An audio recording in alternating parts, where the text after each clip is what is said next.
Yeah. Now don't shake it so you don't. I know. Yeah. No move and no ginger. I have to tell you anything about doing this. You're okay Yep. at this. That's me.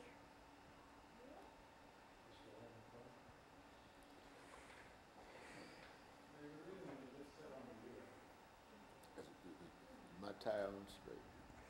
Yeah.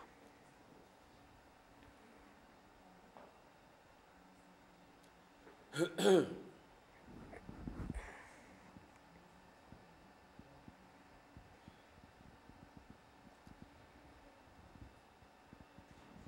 know, this is an appropriate topic today. Talk about the Russian Revolution because. Aren't we fighting with the Russians? Well, not fighting, but Donald Trump has a little bit of issues with the Yeah.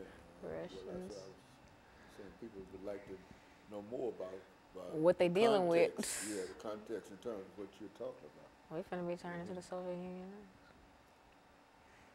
There does seem to be But did you know that the Soviet Union was created, like the big professed idea was everybody gets equal rights and like everybody's just equal. Nobody's like different. Everybody has equal opportunities and equal rights and equal property and stuff. A lot like more like political figures than you'd actually think like really agree with that. And an autocracy is where just one person just rules everything. And a lot of people agree with that too. A lot of people try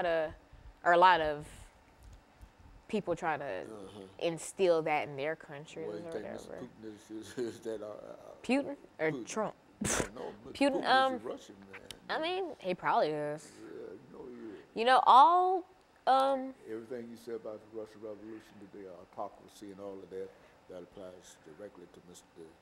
Putin. and Lenin. And yeah, of course.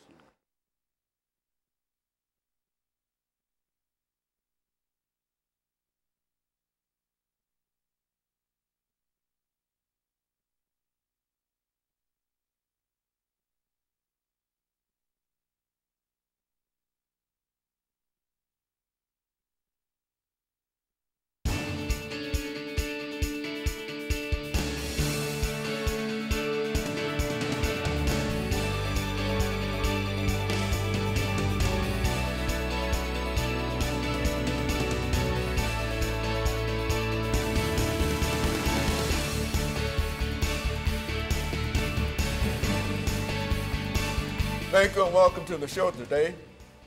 The topic today is the Russian Revolution. And we're fortunate to have with us to talk about the Russian Revolution, Alana McLaughlin. And of course, Alana, let me welcome you to the show this morning and to tell you how delighted we are to have you with us. You've not been with us on a number of occasions, but nevertheless, you are with us today. And you have selected a very, very unusual topic today, dealing with the Russian Revolution.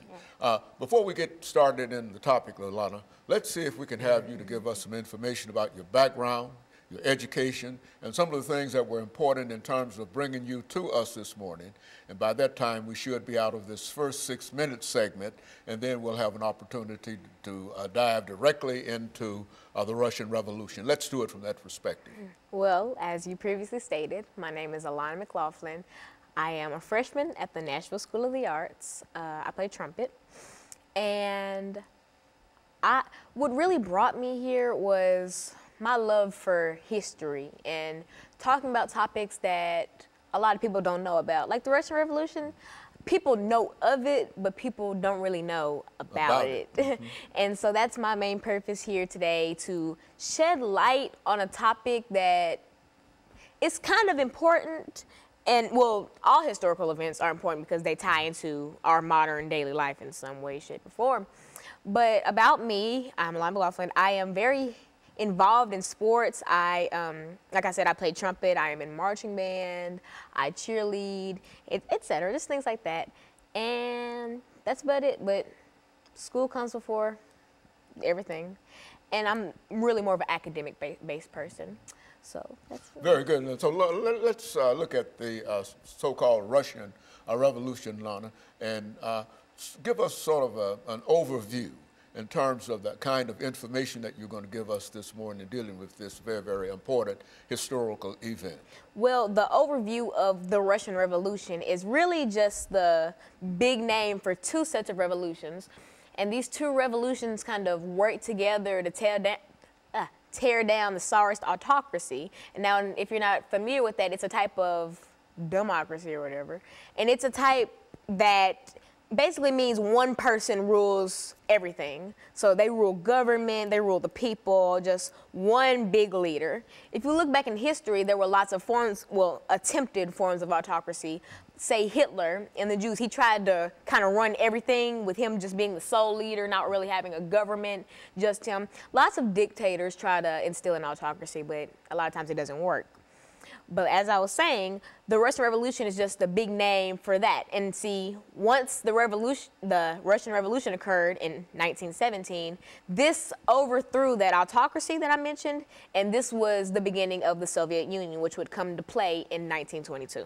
Why don't you tell us something about how this overthrowing of this autocracy came about? What was an autocracy, and what was the name of the basic kind of thing that upheld the whole Russian situation up until that time? Well, what upheld the Russian people was the fact that none of them had rebelled up until this revolution, this rebellion. They all sat and kind of tolerated this autocracy, this one person trying to instill beliefs and views that the Russian people didn't necessarily agree with. But they let this pass by until certain people stood up and tried to break down this barrier. And these people can be seen as the equivalent of like civil rights leaders for African Americans. As we know, civil rights leaders tore down the barrier of segregation and things like that, and they helped bring equality for their people, as the people who stood up for the Russians did. And there's so many people, more than I can name, that stood up and fought this. But in the end, these people stood up, and that's how the part one of the revolution started, because like I said, there was two revolutions. They both occurred in 1917 though. And the Russian Revolution is just a big overview of those two revolutions. Okay, and so what we'll do, we'll take our first commercial break in a few seconds, Lana, and then we'll have an opportunity to come back and to deal with the second part of the Russian Revolution. And so essentially, you're saying that the revolution started in 1917, 1917, almost immediately after what we generally call the First World War. Yes. As a matter of fact, it was a product in a real sense of Russia's participation in the First World War. And after that war was over, then we get into that first revolution in the Russian Revolution. Coming primarily because of all of the destruction that occurred during the war in Russia itself. And so what we'll do, we'll take our first commercial, and we'll be back with our audience following this very, very short commercial break.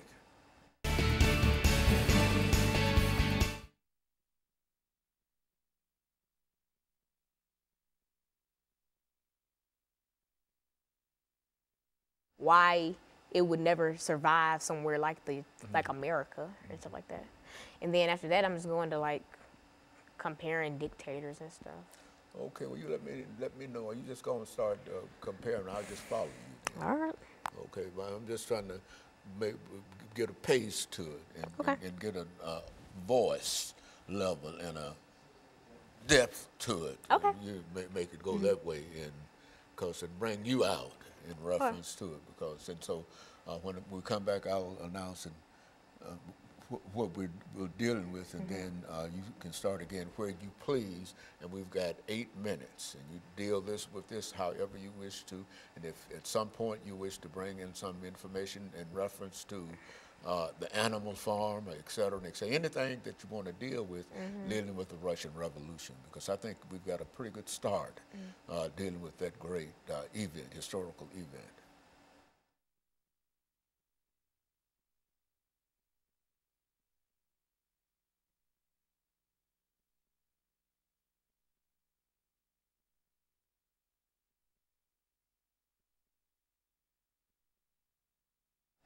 Thank you, and welcome back to the second segment of the show for today. We're talking to Alana McLaughlin, and she's giving us some information in reference to the Russian Revolution, a revolution that occurred almost immediately after the First World War that started in 1914 and came to an end in 1917. And that would be the sort of historical beginning of what we're talking about now, the destruction of an entire Russian society, and now an attempt to what? Rebuild that society. Yeah, rebuild that society. Approach it from that perspective. Well, for our viewers just tuning in the first segment, we did go through my background in education, but more importantly, we kind of talked about what the revolution was. Now, the Russian Revolution is the big name for two sets of revolutions that occurred in 1917, right after the First World War. These revolutions kick-started the overthrowing of the Tsarist autocracy, and I talked about what an autocracy was, which is a one-person-led society. It's just one big leader that rules government, and et cetera, et cetera. And I talked about, you know, they overthrew this, and also the Russian Revolution was the kickstarter for the Soviet Union. Now, the Soviet Union is a party. It's a political party, just like, you know, Republican or Democrat. Coming out of the Communist Party. Coming from communists. Now, the Soviet Union's big idea was that all persons should have equal rights, equal property, just everybody should just be equal. There was no personal property, everything belonged to the state, really. But they tried to make all people equal. Now, you could see that it might sound, you know, fair and good in the end, but it doesn't really work. Now, something like this couldn't be instilled in America because we have different rankings of people. We have the higher class, we have the lower class, middle class, working class, all that. And to make all these people into one little division. Equal. Yeah. Everything is equal under that system. Is that what wouldn't necessarily work, because while all men are equal, all their possessions and some skills and et cetera are not equal. And so the Soviet Union tried to just take away all personal properties. You know, you were just blank, basically. You were nothing but, me and you were the same. Even though we're quite different people, in their eyes, we're the same. We're not individual. And something like that isn't really a smart idea to do for a country, because people are individuals, and to try to classify them into one small division doesn't really make sense, because you cannot classify all people into one thing. Just like if I go into a building and I say everyone in here is middle class, that wouldn't be true, because everywhere you go you'll have lower class, higher class, middle class, things like that. Are you saying that even though there's an attempt to make everybody equal, that all individuals are not, the same, and therefore, no matter what kind of system you develop, you have to make arrangements for those differences within America, within individuals. Is that what we're saying? Yeah, and some lesser-known political parties say that, you know, people are equal, but we're different, and that's true. We're no man is worth more than the other, yet we just have different skills. No, we're not the same. Like me and you, we both deserve the same things, deserve the same treatment, but we are not the same. We're not on the same levels. And that's kind of what the Soviet Union wanted to do to all the Russian people. Like, the capital city for the Soviet Union was Moscow, and that was also the largest city. And this was Russia. The biggest country in the Soviet Union was Russia. And so I'm kind of focusing in on Russia because of the Russian Revolution. And so in making all those people the same, it didn't really work out. And so, but here's a surprising fact. After 1917, once the revolution started, once it ended, this was 1922 at this point. That's when the Soviet Union really came into power and was classified as an actual party. The Soviet Union did not end until 1991, July of 1991. So this actually lasted, and it was incorporated for the Russian people. And so this was, 1991 was about 20-ish years ago. This really went on for a long time, and people don't see that. They think of, when they hear Soviet Union, they think of, oh, this is back during Lenin and Tsarist autocracy. this was very close to 27. This is 2017. That was not a long time ago, and so it's very strange to look at it that way because the Soviet Union was still coming into par when we had like modern televisions and stuff like that. It's very strange to think about. You know, Alana, thinking about the Soviet Union and some of the things that you've already said about equality of opportunity and et cetera, I think that you can look at the Constitution of the United States of America and say in reality, these are some of the things that are promised in the United States Constitution. Now, what made Russia different from the United States? Well, see, the United States, the Constitution says, you know, all people are equal and all this and that. That's not really how America treats their citizens, or the United States. You could say that all people are equal and all people get equal chances. That's not really what happens. Because, and I feel like in the Constitution, things like that were promised so that we could kind of instill it in the country, and maybe like over time we'd start to believe it. But that has yet to happen because we still have hate crimes and hate groups and KKK and things like that. And so up until we actually start to instill the things that the Constitution says, like black people have the right to vote, but there are still voting centers in predominantly black cities that get burned down because black people are trying to vote. And so once the United States starts to actually abide by we abide by it, but the government does, at least. The citizens haven't really clicked yet because, you know, black people we have our rights now. Once the Constitution went through, you know, we had people like Martin Luther King and Rosa Parks fight for our rights. We have rights. We can do whatever at this point, but citizens still try to make it hard for us to do whatever. And that's kind of like Russia.